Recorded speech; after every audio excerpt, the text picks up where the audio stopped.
बताया है महाराज, जो उग्र से नहीं प्रजा को पुत्र के समान मानते हैं, प्रजा बड़ी सुख शांति भोग रही है, तो उसी समय मेरे भैया, लेकिन महाराज सब कुछ इनके पास में है। रानी का नाम है पवन का, पति और स्त्री है, दिनचर्या से पहले उठ करके अपने पति के छोड़ों को स्पर्श करती है। और ऐसा ही नहीं महाराज, धीरे धीरे यहाँ बताया है सब कुछ तो दिया परमात्मा ने, लेकिन इन्हें कोई संतान नहीं दी है। एक संतान के बिना बड़ी भैया पवन का एक दिन की बात सोच रही है भैया, क्या सोच रही है?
कहने लगी है महाराज, ना जाने मैंने कौन सा पाप किया होगा जो परमात्मा ने मुझे कोई संतान नहीं दी है। भैया अगर आपके पास में सब कुछ धन दौलत माल खजाना सब कुछ है, अगर एक संतान नहीं है तो सारा धन मिट्टी के समान लगता है कि गो धनी गज धनी बाज धनी और धनी धनी खानी, एक पुत्र की धन बिना कोई सब धन दूर समान। आज इसी समय रानी सोच रही है, लेकिन मेरे प्यारे भक्तों याद रखना, श्री सुखदेव जी कहते हैं राधा परिचित। उसी समय रानी ने अपने पास दासी को बुलाया, जवाब दिया है चलिए जाओ हमारे स्वामी को बड़े आदर सम्मान के साथ लेकर के आओ। जिस समय दासी दरबार में पहुंची जाकर के जवाब दिया है महाराज, घर में रानी तुम्हारा इंतजार कर रही है। आप उसी समय महाराज घर पे आए, कहने लगे ही रानी आपने मुझे क्यों बुलवाया है? उसी समय रानी जवाब देते हैं महाराज सुनो क्या बोले भैया।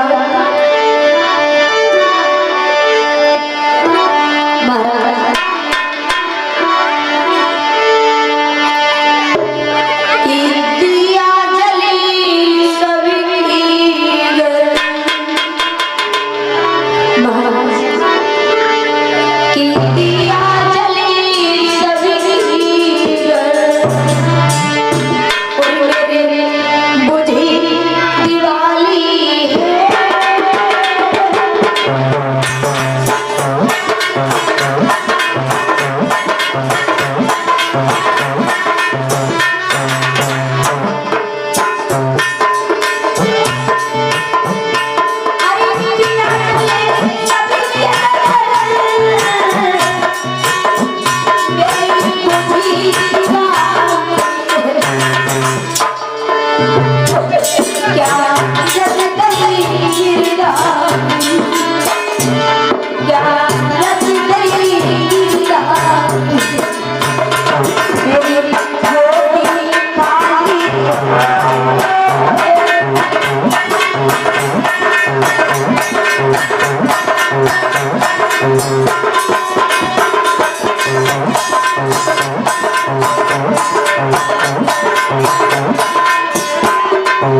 तो था यार।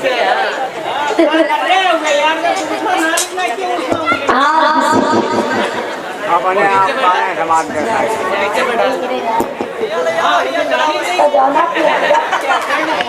यार पूरा उठा। कहते हैं श्री सुखदेव जी है राजा परीक्षित।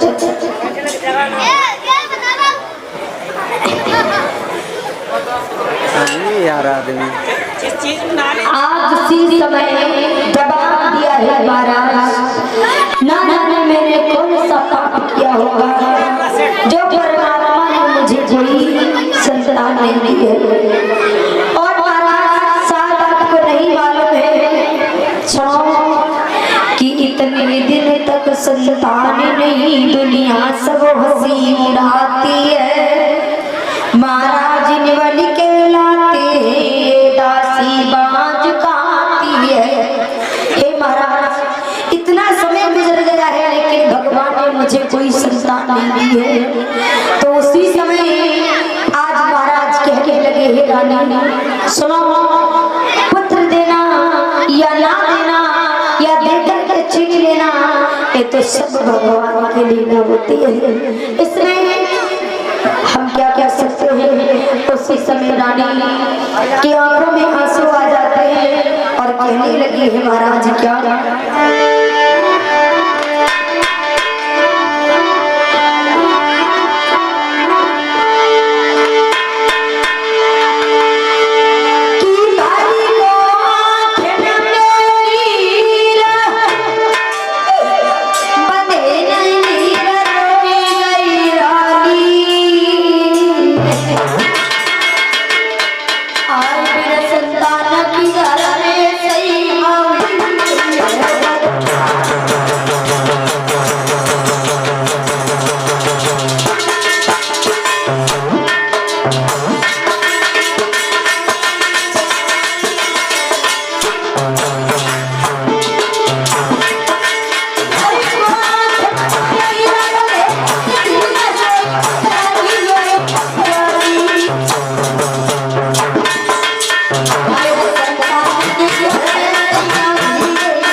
बिना ये सारा बेकार है।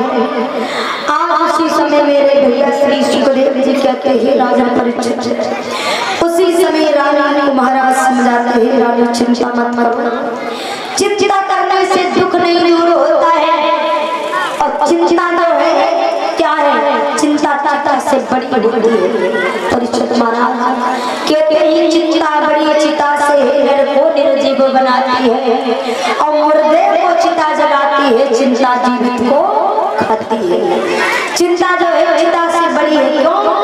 क्योंकि चिता जो है सिर्फ एक मुर्दा आदमी को मुर्दा को जला सकती है, लेकिन चिंता जिंदा आदमी को खा जाती है। चिंता करते करते इंसान इस दुनिया से चला जाता है। कहते हैं चिंता करने से दुख नहीं दूर होता है। रानी को समझाते हैं महाराज दुख दूर होता है भगवान का भजन करने से, भगवान का चिंतन करने से। उसी समय रानी कहने लगी महाराज हम आपसे निवेदन विनती करना चाहते हैं। जवाब दिया क्या कहना चाहती हो?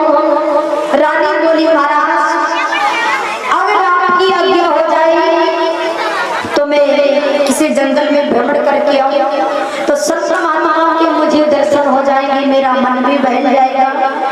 महाराज कहने लगे रानी इसमें पूछने की क्या बात है, चली जाओ।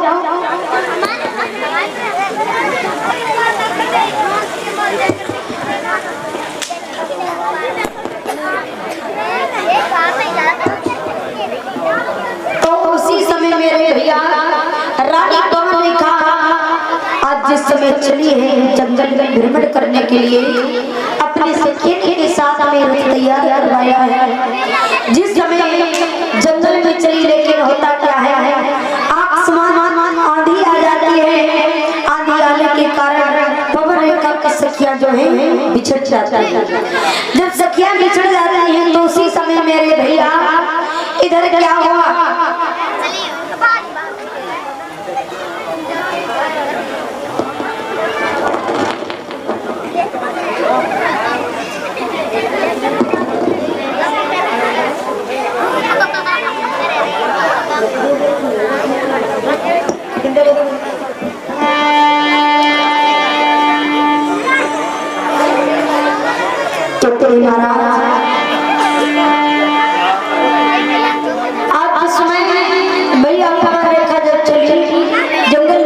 जब सखियां बिछड़ जाती हैं, रानी आंखों को बंद करके बैठ जाती है, पुकारने लगी है कि सखियन को लेकर सखियन का फैसला बहुत लंबा हो चुका था। लेकिन हुआ क्या, उसी जंगल में एक द्रमिलिक नाम का राक्षस है।